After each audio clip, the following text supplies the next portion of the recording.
இன்றைக்கி உங்களுக்கு என்ன ரெசிபி செஞ்சு காட்ட போகிறேன்னா நெல்லிக்காய் ரசம் தான் இன்றைக்கி நான் உங்களுக்கு செஞ்சு காட்ட போகிறேன். ரசம்னாலே ரொம்ப ஈஸியான ஒரு ரெசிபி தாங்க. அந்த நெல்லிக்காயோட ஒரிஜினல் டேஸ்ட்டில் தான் இந்த ரசம் இருக்கணும். ரசம் என்றைக்குமே கொதிக்கக்கூடாது.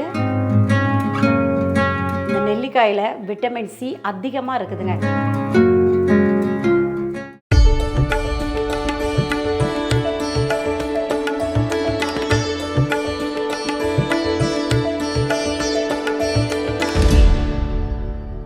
எல்லோருக்கும் வணக்கம். Welcome to Shanthi's kitchen. Shanthi's kitchen YouTube சேனலை தொடர்ந்து பார்த்துட்ருக்க உங்கள் எல்லோருக்குமே மிக்க நன்றிங்க. தொடர்ந்து உங்களுடைய அன்பையும் ஆதரவையும் எனக்கு கொடுத்துட்டே இருங்க. என்னால் முடிந்த எனக்கு தெரிந்த சில ரெசிபிஸ் எல்லாம் உங்களுக்கு நான் ஷேர் பண்ணிக்கிட்டே இருப்பேன். உங்களுக்கு ஏதாவது ரெசிபி செய்யணுன்னா கூட எனக்கு கமெண்ட் பாக்ஸில் சொல்லுங்கள், நான் செஞ்சு காமிச்சிட்டே இருக்கிறேன். சரிங்களா?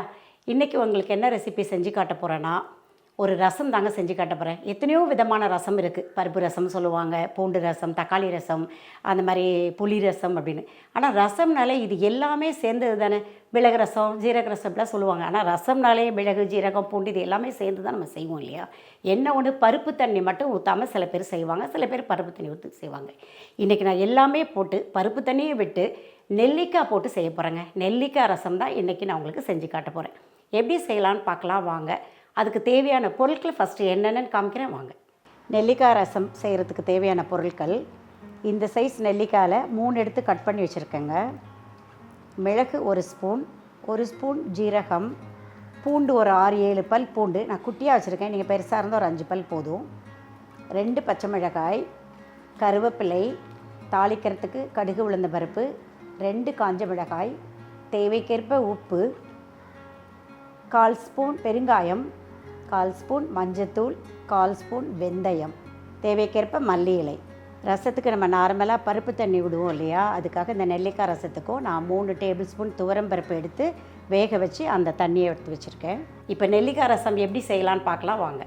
எடுத்து வச்சுருக்க மிளகை போட்டுடலாம். மிளகு, ஜீரகம், பூண்டு, பச்சை மிளகாய், எடுத்து வச்சுருக்க நெல்லிக்காய். இதை நான் இப்போ மிக்சியில் போட்டு நான் அரைக்க போகிறேங்க. அரைச்சிட்டு உங்களுக்கு காட்டுறேன். அரைச்சிட்டேன் பாருங்கள். அதில் கருவேப்பிலையும் சேர்த்து நான் போட்டு அரைச்சிட்டேன். இப்போ எப்படி செய்யலாம் பார்க்கலாம் வாங்க. ரசம்னாலே ரொம்ப ஈஸியான ஒரு ரெசிபி தாங்க. அதில் ஒன்றும் பெரிய வேலைலாம் ஒன்றுமே கிடையாது. ஆனால் ஹெல்த்துக்கு அவ்வளோ ஒரு நல்ல ஒரு விஷயம் ரசம். எந்த ஒரு சாப்பாடு சாப்பிட்டோமே ரசம் சாப்பிட்டா அது ஜீரணமாயிரும்னு சொல்லுவாங்க இல்லையா? அந்த மாதிரி அதுலேயும் இந்த மாதிரி ஸ்பெஷலாக நெல்லிக்காய் ரசம்ன்றது கூடுதல் டபுள் மடங்காக நம்மளுக்கு ஹெல்த்துக்கு ரொம்ப நல்லது. இதுக்கு புளி போடக்கூடாதுங்க. புளிக்கு பதிலாக தான் நம்ம நெல்லிக்காய் போட்டிருக்கோம். புளி தேவை கிடையாது. இப்போ நான் பண்ணின அந்த திங்ஸை மட்டும் போட்டு நீங்கள் செஞ்சு பாருங்கள். இப்போ எண்ணெய் காஞ்சிட்டு கடுகு உளுந்தம் பருப்பு, அடுத்தது வெந்தயம், அடுத்தது காஞ்ச மிளகாய் 2. இது வதங்கினோடனே நம்ம இப்படி அரைச்சி வச்சுருக்கோம் இல்லையா? நம்ம நெல்லிக்காய், மிளகு, ஜீரகம், பூண்டு, பச்சை மிளகாய் எல்லாம் அரைச்சோம் இல்லையா? அதை இதில் போட்டுக்கலாம். போட்டு ஒரு பரட்டிட்டு இதுக்கு நம்ம புளியெலாம் ஊற போடலை இல்லையா? ஸோ நம்ம புளி தண்ணி இதெல்லாம் கிடையாது. இதுக்கு தக்காளியும் தேவை கிடையாது. அந்த நெல்லிக்காயோட ஒரிஜினல் டேஸ்ட்டில் தான் இந்த ரசம் இருக்கணும். இதுக்கு தேவையான தண்ணியை ஊற்றியாச்சுங்க. இப்போ இதில் மஞ்சத்தூள், பெருங்காயத்தூள் எடுத்து வச்சுருக்கேன், அதை போட்டுடலாம். அடுத்தது உப்பு, தேவையான அளவு உப்பு. இப்போ நான் 3 டேபிள் ஸ்பூன் துவரம் பருப்பு எடுத்து வேக வச்சு அதில் உள்ள தண்ணியை வச்சுருக்கேன் சொன்னேன் இல்லையா? அதையும் இப்போ இதில் ஊற்றிடுவேன். எல்லாம் சேர்ந்து அது ஒரு ரொம்ப கொதி வரக்கூடாதுங்க. ரசம் என்றைக்குமே கொதிக்கக்கூடாது. ரசத்தை என்றைக்குமே கொதிக்க விடாதீங்க. ஓரமாக அந்த நுரக்குட்டி வரும்போது ஆஃப் பண்ணிடணும். இல்லாட்டி அது கடுத்த மாதிரி ஒரு டேஸ்ட் வந்துடும். அதாவது இந்த ரசத்துக்கு நான் 3 நெல்லிக்காய் உங்களுக்கு போட்டு காமிச்சிருக்கேன் இல்லையா? உங்களுக்கு சப்போஸ் புளிப்பு உங்களுக்கு பத்தாத மாதிரி தோணுச்சுன்னா கூட 2 நெல்லிக்காய் மிக்சியில் அரைச்சி அதில் கலந்துருங்க, கரெக்டாக இருக்கும். மற்றபடி புளி, தக்காளி தேவையில்லைங்க. இப்போ பாருங்கள், இது நடுவில் ஒரு கொதி வந்துடுது, அவ்வளோதாங்க. ரொம்ப கொதிக்க விடக்கூடாது.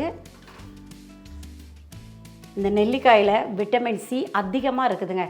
நம்மளுக்கு ஒரு மலிவான விலையில் நல்ல ஒரு ஹெல்த்தியான ஒரு ஐட்டம்னா இந்த நெல்லிக்காவை சொல்லலாம். இதெல்லாம் டெய்லியுமே நம்ம சாப்பாட்டில் சேர்த்துக்கலாங்க. அவ்வளோதாங்க. ஆஃப் பண்ணிட்டேன். நுரக்குட்டி வந்தோடனே ஆஃப் பண்ணிடணும். பருப்பு தண்ணியெலாம் விட்டுருக்கிறதுனால ரொம்ப நேரம் கொதிக்க விடக்கூடாது, கடுத்து போயிடும். இந்த மாதிரி ரசத்தை செஞ்சு சாப்பிட்டு பாருங்கள். சாப்பிட்டு பார்த்துட்டு எப்படி இருக்குன்னு கமெண்ட் பாக்ஸில் உங்களுடைய கமெண்ட்டை சொல்லுங்கள். இந்த ரெசிபி உங்களுக்கு பிடிச்சிருந்ததுன்னா லைக் பண்ணுங்கள், ஷேர் பண்ணுங்கள், கமெண்ட் பண்ணுங்கள், சப்ஸ்கிரைப் பண்ணுங்கள். என்னுடைய வீடியோ முதல்ல பார்க்குறவங்களா இருந்தால் சப்ஸ்கிரைப் பண்ணிவிட்டு பாருங்கள். உங்கள் ஃப்ரெண்ட்ஸுக்கெலாம் ஷேர் பண்ணி விடுங்க. உங்களுக்கு ஏதாவது நான் ரெசிபி செஞ்சு காட்டினாலும் அதை சொல்லுங்கள், நான் கண்டிப்பாக செஞ்சு பார்க்குறேன். அடுத்த ஒரு புது வீடியோவில் உங்களை நான் மீண்டும் சந்திக்கிறேன். அது வரைக்கும் உங்களிடம் விடைபெறுவது சாந்தி துரைபாண்டியன் ஃப்ரம் சாந்திஸ் கிச்சன். நன்றி, வணக்கம். எல்லோருக்கும் வணக்கம். Welcome to Shanthi's kitchen. Sorry, cut பண்ணிடுங்களேன். ஆமாம். இப்போ நான் எப்படி செய்யலாம் பார்க்கலான்னு சொல்லியிருக்கா. 7 ஐட்டத்துக்கு ஒரே புடவை வர்ற மாதிரி இருக்குங்க. ரெடின்னு சொல்லுங்கள். என்ன காயலை, கொஞ்சம் காயட்டும். ஒரு நிமிஷம் கட் பண்ணுங்களேன். இப்படி வெயிட் பண்ணிட்டு இருக்கிறதெல்லாம் காட்ட வேண்டாம். மறக்காம சர்ப்ரைஸ் பண்ணுங்க. தேங்க்யூ.